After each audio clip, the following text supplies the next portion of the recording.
Alrighty, welcome back everyone. We just did a little bit of a recruiting update and someone just bring up a great point. Deion Sanders is making some big moves and frankly I think one of the biggest ones is going to be dropping here pretty soon in the way of a very talented quarterback. And I'll leave that at that right there, but we'll see what happens with that. Finally, let's get into some hot takes around some of the conference contenders. The Big 12 is where we'll start, and then we'll make our way through all of the Power 4 conferences and probably dip our toe into some of the big-time contenders in the Group of 5, excuse me. So let's jump in here, and the number one I want to talk about is Utah and Cam Rising. And I think Cam Rising is going to have the best statistical season of his career. I think he's going to be just remarkable this upcoming season, and this is one I feel really good about, if I'm being totally honest. His best year was 2022. He had over 3,000 yards passing, 26 touchdowns, 8 picks, kind of just going about business. He led his team to a Pac-12 title and ruined USC's fun in that first year of Caleb Williams over there in Southern California. So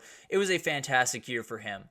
I think this one's even better, and I think the guys around him is a huge reason for that. Let's start with Dorian Singer, who, frankly, I think is the best wide receiver Cam Rising has ever had the chance to throw the ball to. He's had a ton of really talented guys, and I will say wide receiver because Dalton Kincaid is an absolute dog, and I don't want to put him like that, but Dorian Singer is remarkably talented and definitely unlocks a part of this offense that was just a little bit hard to unlock before. It was definitely something that you felt like there was just that little bit more that this offense could do, and if they could do that, things got really, really interesting. I think they got that guy. And then Money Parks is going to take another step forward, an absolute terrifying deep threat, and every time he has the ball in his hands, it gets really, really interesting. And then you have Micah Pittman, a fantastic route runner, someone that I absolutely think is going to be huge on third downs and those really, really big money downs.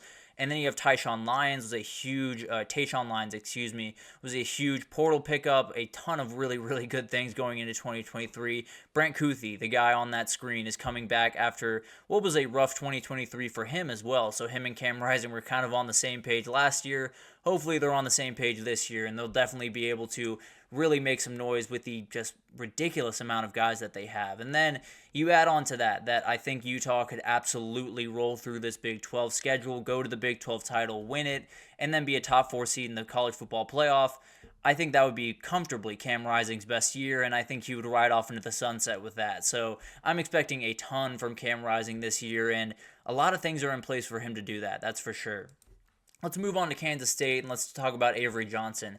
I think he's going to finish top 5 in Heisman voting. I think that's how good this kid is. He is downright special, and he's someone that he's the reason that Will Howard is the starting quarterback at Ohio State. And it's not that he's the starting quarterback at Tulane. He's not the starting quarterback at Troy or at Wake Forest or any of the smaller schools that he could have gone to.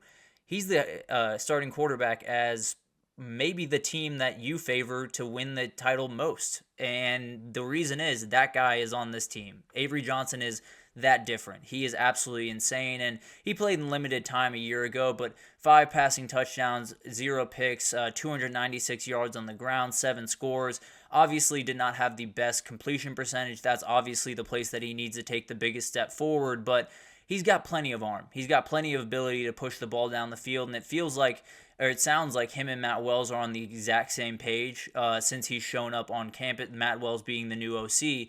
A very, very, very good thing for them and definitely can open up this offense a ton. So the run game is going to be the headline for this team. There's no two ways about that. DJ Giddens is someone that is going to have a huge year for them, I expect. And then you have one of the best pass-catching backs in the entire country in Dylan Edwards from Colorado. So a lot of things are happening really, really well for this team. But the reality is, this kid is just going to be the most special thing on this team. There's no two ways about that. And when you have those 2 running backs in the backfield that the linebacker has to worry about, or in DJ Giddens, they have to pack the box just a little bit more, those read options are going to have some big-time openings, and you don't want to give this guy big-time openings. I'll just put it that way. And then the passing game. J.C. Brown is going to be the go-to guy for good reason. He's one of the best wide receivers in the conference. But you do have Keegan Johnson. Dante Cephas had a interesting year over in Penn State, but if he can get back to the football that he was playing up in Kent State, he's going to be really, really talented for this kid. And it's a scary thought for all Big 12 fans, but they have another Lockett on that team. Sterling Lockett is someone that's kind of coming up the ranks as a young player, and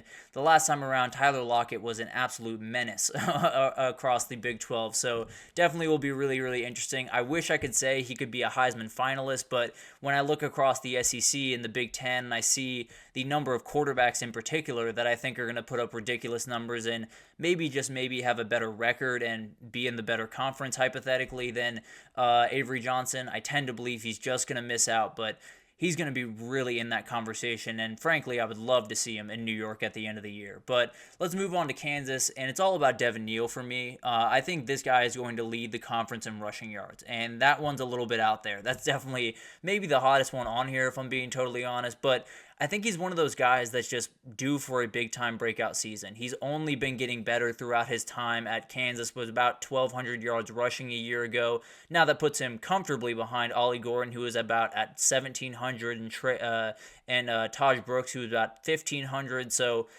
definitely needs a little bit of help here, but he does have something that those two don't, which is a mobile quarterback, and I think that opens a lot of doors for him, the same way that, DJ Giddens opens doors for Avery Johnson.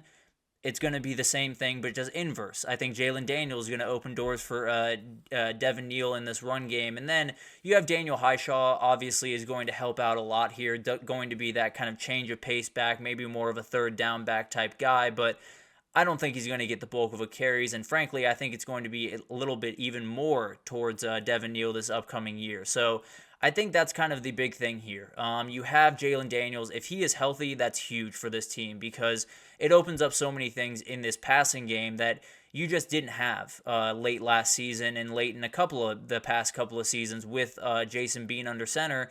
There was a lot of stacking the box. There was a lot of saying they're going to run the ball, and if they don't run the ball, they're not going to pass it very effectively, so we're not super worried. If Jalen Daniels is on the field, then you have to worry about the pass, and then things get a little bit more interesting. So I think they've done a great job. They added some really good offensive linemen, returning 3 starters, and brought in Bryce Foster, a really talented center from A&M. So a very, very talented group. And I think Devin Neal's one of those guys that you might not know his name right now, or at least some people might not know his name right now, but they absolutely will by the end of the season. But let's move on to Oklahoma State here.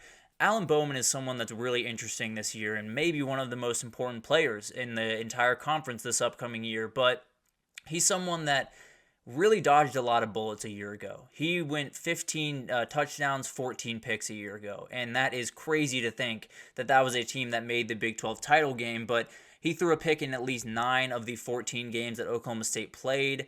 It wasn't very pretty in that respect, and I think this is kind of just who he is. There was not a lot of seasons in his past where he had a full season where he didn't throw double-digit picks, and frankly, I think that's probably what's going to happen this year.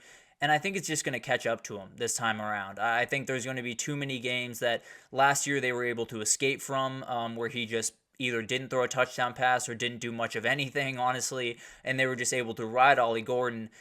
Now guys are going to be able to stack the box, and you're playing teams like Utah, like Kansas State, who I think is stronger on the defensive line. I think Kansas is a little bit stronger on the defensive line. So I think that's kind of the biggest difference here is everyone knows what Oklahoma State wants to do. Everyone knows that it's going to be the Ollie Gordon show, so force them to pass. Stack the box, force them to make that hard decision, and then you might just get a couple from Alan Bowman. So I think he's a very talented guy, and he's behind a really, really good offensive line, so he could take that step forward. He could kind of fix some of those mistakes, but when a guy's been in the college football for at least 5 years playing in some form or another, and he's throwing picks at least a good amount of times throughout those years, I think it gives you at least enough of a reason to worry. And then finally here, I want to break down, got one more here. Obviously, Ollie Gordon's going to be the show, but Alan Bowman's the guy that decides how good Oklahoma State's season is. But let's get into Colorado, and let's talk about Travis Hunter, because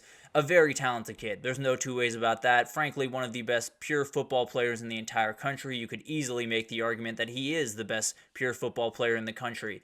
I don't think he's going to be their leading receiver this upcoming year. And frankly, I don't know how hot that is. Maybe a Colorado fan can tell me how hot that is. But when you're coming back as the leading receiver, Xavier Weaver walked out to the NFL. So if Travis Hunter, coming back as the returning leading receiver, then maybe he's the top, and he's going to be the top choice for Shedeur. you would have to assume that he'd be the top receiver. I just don't see that to be the case. And the two guys that I look at most readily are the two guys that they brought in from the transfer portal. And I'll start with Will Sheppard here. He's someone that, frankly, I'm a little less confident in to be that guy, but is a very, very talented kid. A big body that can absolutely go up and get those 50-50 balls downfield. Had 3 500-plus yard receiving seasons at Vandy. Someone that can definitely open up stuff for this offense and be, whether it's a red zone threat or someone just on the outside to take up that safety's attention as he goes deep downfield, I don't know. But at the end of the day, a very talented guy and someone that could really open up this offense just a little bit more for Shedeur Sanders and the Buffs. But the guy that I'm watching more than anyone else, maybe in this entire conference, but especially on this team, LeJontay Wester is so huge for this team. He's coming over from FAU where he had over 1,100 yards a year ago and definitely someone that is going to be really talented.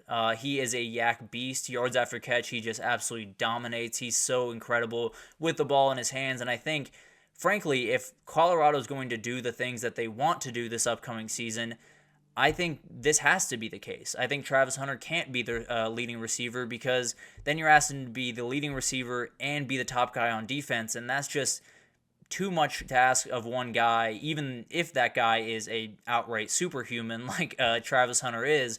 I do think that's not necessarily a winning formula. So I think those two guys need to be huge, and I think LeJontay Wester is the guy that in particular I'm watching most closely because I think he's just downright special, if I'm being totally honest. And I think he might just be an all Big 12 type guy at the end of the year. But it's going to be really interesting to watch all of that unfold. But that'll do it for this edition of the GSMC College Football Podcast presented by the GSMC Sports Network. Your support means a lot to us, so please remember to subscribe to the show, leave a positive review. It does make a huge difference for us.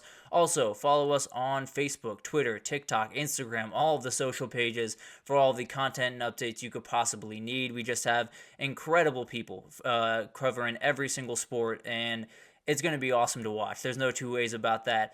I cannot wait either. I'm being totally on Hawaiian 5-0 absolutely is 100% correct. Just cannot wait to get into this season. And I personally cannot place bets because I'm in Georgia, but everyone else, have your fun. Definitely, and I will do my best to steer you in the right direction. But thank you once again for listening, and I will see you guys tomorrow.